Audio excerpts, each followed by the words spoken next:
नमस्कार दोस्तों, मैं प्रीति हिंदू संस्कृति चैनल पे आप सबका बहुत बहुत स्वागत करती हूँ। कैसे हैं आप सब?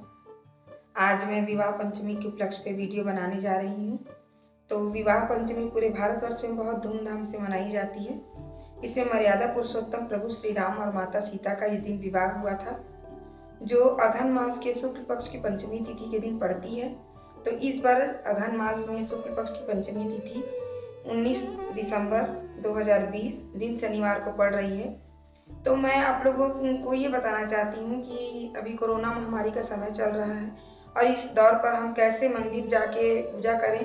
तो घर पर भी हम साधारण विधि से ऐसी पूजा करेंगे जिसका पूर्ण फल हमें प्राप्त हो सकेगा। तो दोस्तों, मैं वीडियो के अंत में आप लोगों को 3 प्रकार के टिप्स दूंगी जिससे इस पूजा का पूर्ण फल आपको प्राप्त हो और आप के जो दाम्पत्य जीवन में जो भी परेशानियां आती हैं वो दूर हो सके। किसी कन्या या बालक का विवाह नहीं हो रहा तो विवाह में आने वाली बाधाएं भी दूर होती है इस विवाह पंचमी के पूजा से, और स्त्री लक्ष्मी का वास किस तरह से घर में बना रहे। तो ये 3 प्रकार के टिप्स मैं आपको दूंगी कि क्या ऐसा करें कि ये तीनों आपकी परेशानियां दूर हो जाए। तो दोस्तों, चलते हैं इस पूजा के विधि के बारे में मैं आप लोगों को बता दूं। उस दिन विवाह पंचमी के दिन वैसे तो प्रतिदिन ही सुबह जल्दी उठना चाहिए, परंतु सुबह जल्दी उठकर आप घर को स्वच्छ कर लें और फिर स्नान कर लें।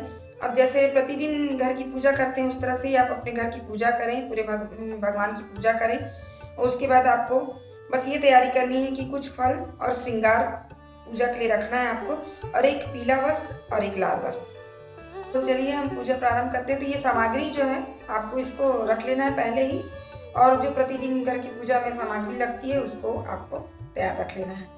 तो आप क्या करेंगे, सबसे पहले ईश्वर है श्री राम या सीता माँ का चित्र रख लीजिए, मूर्ति रख लीजिए। अगर मूर्ति ना हो तो आप चित्र से भी इसकी पूजा कर सकते हैं। तो गंगा जल से स्नान कराएं।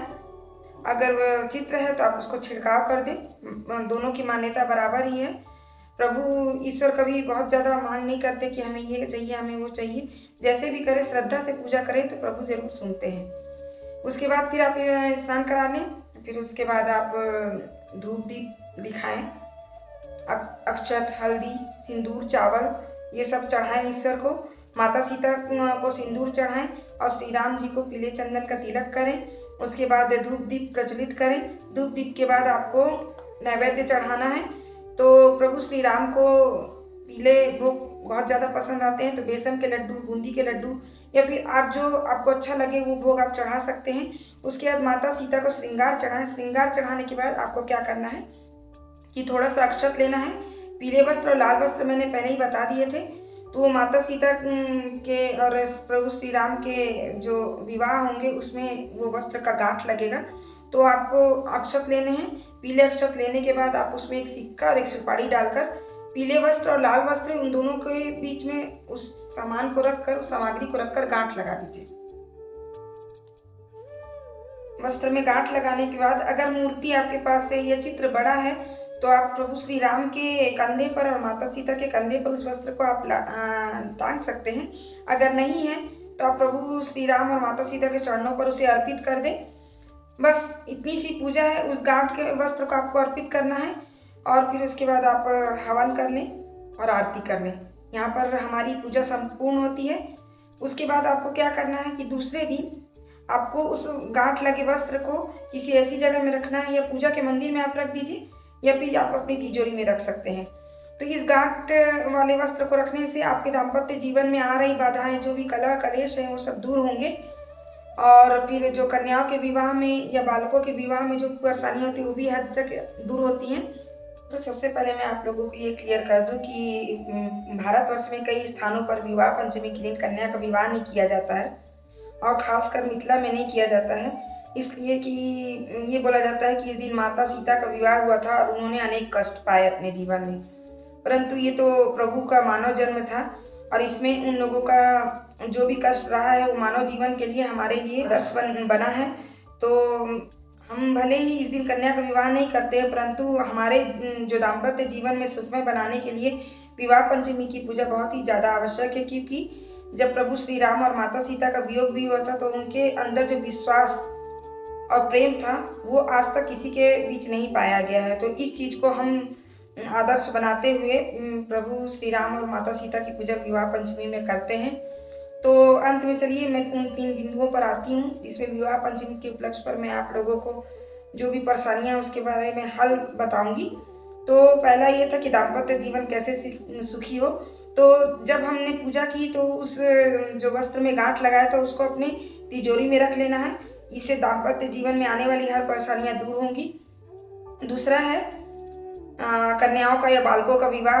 हर माता पिता अपने कन्या या बालक के विवाह के लिए अगर बाधाएं आती हैं तो परेशान होते हैं, तो मैं उनके लिए बता दूं कि विवाह पंचमी के दिन अगर कन्या है तो माता दुर्गा के मंदिर में जाएं और वहां पर श्रृंगार का सामान चढ़ाएं। श्रृंगार की सामग्री चढ़ाने से बस 1 या 2 बार ये करना है। विवाह पंचमी के दिन कर सकते हैं आप, किसी भी कृष्ण पक्ष की अष्टमी या चतुर्दशी को कर सकते हैं और जाके जो कन्या माता दुर्गा के मंदिर में श्रृंगार चढ़ाए उससे निश्चित ही विवाह में आने वाली बाधाएं दूर होंगी।